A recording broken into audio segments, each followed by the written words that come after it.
हे family, नमस्कार, जय श्री राम। स्वागत है आपका अपने चैनल मौली की प्यारी दुनिया में। राधे राधे, जय श्री राम। तो आज मैं जिस विषय पे बात करने वाली हूँ वो है बच्चे के बेड वेटिंग से। इससे हर एक माँ गुजरी हुई होती है। हर एक माँ को ये लगता है कि बस मेरा बच्चा जल्दी से ये चीज़ बताने लगे। आमतौर पर देखा गया है कि बच्चे जब 2 साल से 3-4 साल के बीच में होते हैं तो वो बहुत अच्छे से माँ को अपनी इस चीज़ों को एक्सप्लेन करने लगते हैं। कुछ बच्चे होते हैं कि 2 साल से ही अपनी मम्मा को बता देते हैं। उनको डे में भी होता है, शाम में, रात में, कभी भी वॉशरूम जाना होता है तो वो बहुत अच्छे से बताने लगते हैं। तो बच्चों पर डिपेंड करता है, लेकिन फिर भी जो देखा गया परसेंटेज के हिसाब से ना, तो उसमें आपका बच्चा 4 साल तक तो किसी भी तरीके से बताने ही लगता है। अगर आपका बच्चा 7-8 साल का है और फिर भी वेट गीला कर दे रहा है तो ये बहुत ही एम्बेरेसिंग बात होती है, मेजर प्रॉब्लम होती है, जिसको फेस करना बहुत मुश्किल होता है, पेरेंट्स के लिए भी और बच्चे के लिए भी। अगर ऐसा आपके बच्चे भी कर रहे हैं कि वो 7-8 साल के हो गए और सोते सोते बेड गीला कर देते, डे में ये प्रॉब्लम कम होती है। ज़्यादातर ये प्रॉब्लम नाइट में ही होती है, क्योंकि डे में बच्चे स्कूल वगैरह जाते हैं, पानी लिक्विड कम कंज्यूम करते हैं, तो इसलिए डे में ज़्यादा प्रॉब्लम नहीं होती है। मोस्टली देखा गया है कि रात में ही बच्चों को प्रॉब्लम होती है। अगर आपका बच्चा 8 साल का भी हो गया और फिर भी पेट गीला कर दे रहा है और आप घूमते फिरते मेरे इस वीडियो तक आ गए हैं तो प्लीज़ पूरा देखिए, लाइक कीजिए और मेरे चैनल को सब्सक्राइब कीजिए। चलिए बात करते हैं पहले कारण के बारे में कि बच्चे पेट क्यों बड़े होने के बाद भी गीला कर देते हैं। कुछ बच्चे पेट गीला इसलिए करते हैं क्योंकि उनके फैमिली पेरेंट्स जो होते हैं, मम्मी या पापा, दोनों में से किन्हीं का ये रहता है कि वो ज़्यादा एज तक पेट गीला किए हैं। तो इसका एक जो जेनेटिक होता है ना, वो भी बच्चे में आ जाता है, जिसके कारण भी वो ज़्यादा दिन तक पेट गीला करते हैं। कभी मदर में ये प्रॉब्लम हो सकती है या फादर में ये प्रॉब्लम हो सकती है, जिसके कारण बच्चे का पेट गीला हो जाता है बड़े होने के बाद भी। दूसरा जो कारण है वो यूरिन इन्फेक्शन का हो सकता है कि आपके बच्चे के यूरिन में इन्फेक्शन हो, जिस कारण से वो जो वॉशरूम होता है उसको कंट्रोल नहीं कर पाता होगा। डे में तो चलो उसका दिमाग चलता रहता है तो वो कर लेता है, लेकिन रात में नहीं कर पाता है। इस चीज़ का पता तभी लगेगा जब आप डॉक्टर के पास जाइएगा और उसके चेकअप वगैरह करवाइएगा कि उसको यूरिन इन्फेक्शन है कि नहीं। इससे आपको अच्छे से पता चल जाएगा। जो तीसरा रीज़न है वो स्नायु विकृति हो सकता है। स्नायु विकृति से भी बच्चे जो होते हैं सोते सोते पेट गीला कर देते हैं। और जो फोर्थ कारण है वो हो सकता है बच्चों का हार्मोनल इम्बैलेंस। कभी कभी बच्चों का जो हार्मोन होता है वो बैलेंस में नहीं रहता है, इनबैलेंस हो जाता है, जिस कारण से भी बच्चे सोते सोते पेट गीला कर देते हैं।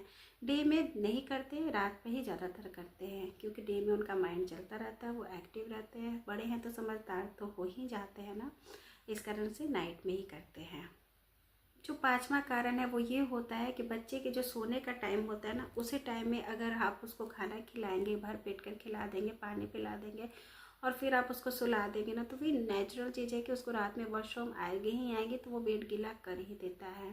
इसके लिए आपको चाहिए कि अगर आपका बच्चा 10 बजे सोता है तो आप 8 बजे तक उसको खाना खिला दें, पानी पिला दें और उसके बाद से उसकी जो लिक्विड की क्वांटिटी होती है ना, उसको कम कर दे। दूध पानी जो भी रहे उसे टाइम में पिला दे। फिर जब सोने का टाइम हो तो बच्चों को अच्छे से वॉशरूम के लिए भेजिए।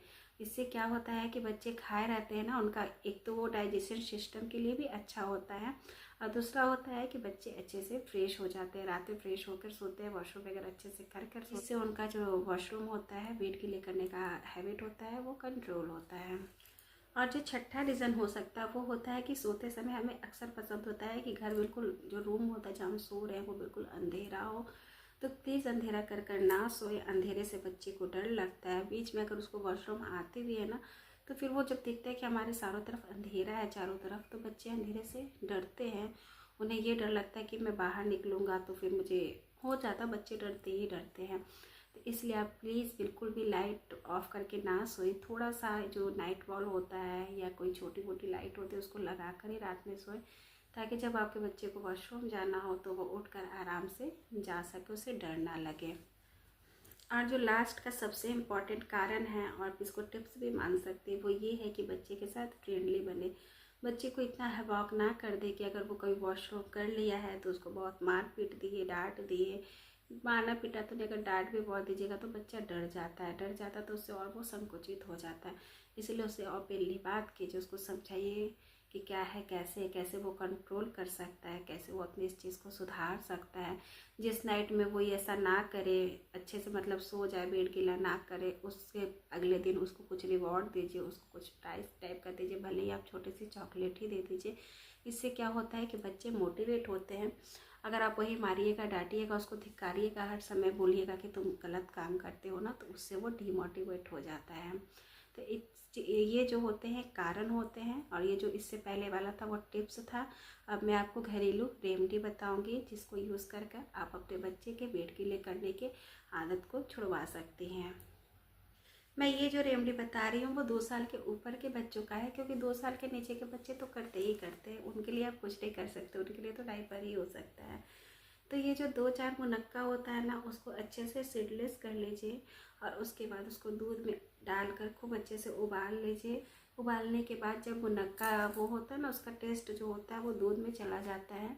उसके बाद उसको अच्छे से स्टीन कर लीजिए। स्टीन करने के बाद, पहले ही हमने मुनक्का को सीडलेस कर लिया था, अब उसके बाद उसको स्टीन कर लेंगे। छानने के बाद जो दूध बचता है, अगर आपका बच्चा बॉटल से पीता है तो आप बॉटल में दे सकते हैं दीजिए, और ग्लास में पीता है तो ग्लास में दे दीजिए। वो दूध पी लेने से उससे बहुत फ़ायदा होगी। और जो वो स्टैंड किया हुआ जो किशमिश बचता है, जो सीडलेस था, उसको ऐसे ही हाथ से मैश कर करके उसको खिला दीजिए तो बच्चा खा लेता है। 2 साल का बच्चा भी रहेगा तो वो भी आराम से खा लेता है। इससे जो बच्चे के इससे जो होता है ना, बच्चों के वेट गीला करने में बहुत हद तक सुधार होती है। ये जितनी भी मैं रेमेडी बोलूँगी या जो बता रही हूँ, वो मैं ऐसे ही नहीं बोल रही हूँ, मैंने बहुत सर्च किया है, मैंने बहुत सुना है अपने बड़ों से, उसके बाद मैं आप लोगों से शेयर कर रही हूँ। जो छुहारा होता है ना, छुहारा बड़ा सा ले लीजिए, वो भी 2-3 ले लीजिए और उसको सीडलेस कर लीजिए और उसे थोड़ा सा चूर कर, किसी भी जिससे हम अदरक चूरते हैं, या थोड़ा सा उसको चूर कर और फिर उसको दूध में मिलाकर उसे अच्छे से बॉयल कर लें। दूध को 3-4 बार तक बॉयल करें, ऊपर आए तो फिर गैस धीमा करके, मतलब थोड़ा सा उसको उसमें मेल्ट होने दें, उसका टेस्ट उसके अंदर चला जाएगा, जैसे हम लोग ने किशमिश के साथ किया था, ठीक वैसे ही। और उसके बाद फिर जब आपका दूध बन जाए तो उसको स्टीन करके छान कर बच्चों को दूध पिला दीजिए। और जो छुहारा होता है वो भी पहले ही से वो चूरा हुआ था और सीड भी नहीं था, फिर उसको हाथ से अच्छे से मैश करके बच्चे को खिला दीजिए। बच्चे बहुत आराम से खा लेंगे, उनको टेस्टी लगेगी और इससे उनके जो वेट गीले करने का, वेट वेटिंग की आदत होती है, उसमें भी ज़रूर सुधार होगी। देखिए, कोई भी रेमेडी एक दिन में काम तो करता नहीं, उसको आपको कुछ दिन करना पड़ता है, उसके बाद ही सब। रेमेडी नंबर 3 है गुड़ और तिल की लड्डू। उसमें आप अजवाइन की भी थोड़ी सी मात्रा मिला दें, अगर ज़्यादा मिलाएंगे तो फिर बच्चे नहीं खाएंगे, थोड़ी सी मात्रा मिला दें और उसको अच्छे से मिक्स करके उसका लड्डू बनाएं। और बच्चे को कोशिश कीजिए कि रात में दें उसको, जब हम खाना आप खिलाते हैं ना रात में, एकदम सोते टाइम तो कुछ नहीं देना है, थोड़ा सा पहले ही दे दें और तब उसको खिलाएं, तो उससे भी बहुत फ़ायदा होता है। अगर आपका बच्चा नहीं खाता है तो आप उसको थोड़ी थोड़ी करके खिलाइए, लेकिन कोशिश कीजिए कि एक लड्डू उसको खिला ही दें, इससे भी बहुत फ़ायदा होता है। इससे बच्चे बहुत जल्दी वेट गेटिंग की जो आदत होती है उसको छोड़ देते हैं। अगर आप इनमें से कोई भी रेमेडी अपनाते हैं तो इससे आपको ज़रूर से ज़रूर फ़ायदा होता है। चलिए अब आगे की रेमेडी के बारे में बात करते हैं। आंवला और काला जीरा। जी हाँ, आंवला और काला जीरा, अगर पॉसिबल हो तो आप इसको भी ज़रूर कर देखें। आंवला का चूर्ण और काला जीरा को अच्छे से भूनकर पीस लीजिए और उसका एक चूर्ण तैयार कीजिए। वो तैयार होता है वो अपने बच्चे को खिलाइए, इससे बहुत फ़ायदा होता है। सोने से पहले खिलाइएगा तो ये समस्या जड़ से ख़त्म हो जाती है। रेमेडीज़ तो बहुत सारी हैं, लेकिन मैं वही रेमेडीज़ आप लोगों के साथ शेयर कर रही हूँ जो कि अच्छी हो और सरल हो, ऐसी हो जो कि सब कोई कर सके। ऐसी नहीं कि कहीं का कोई पत्ता लाना, कहीं का कोई जड़ लाना, उससे आपको जड़ी बूटी बनाना है, ऐसी वाली कोई बात नहीं। इसमें से जो भी मैंने सामान बोला है वो मोस्टली घर में अवेलेबल होता है, और ऐसी चीज़ें ना हो तो बहुत ईजली से मार्केट में मिल भी जाती है। और ये चीज़ें करने से आप बहुत अपने समस्या के वो समाधान पा सकते हैं। बच्चे जो एम्बैरेसिंग फील करते हैं, बच्चे जो इंसल्ट फील करते हैं, उससे आप उनको बचा सकती हैं और अपने कॉन्फिडेंट लाइफ दे सकती हैं। आशा करती हूँ कि आप लोगों को मेरी ये वीडियो अच्छी लगी होगी, तो मेरे चैनल को लाइक कीजिए, नए हैं तो प्लीज़ सब्सक्राइब कीजिए। तब तक के लिए नमस्कार।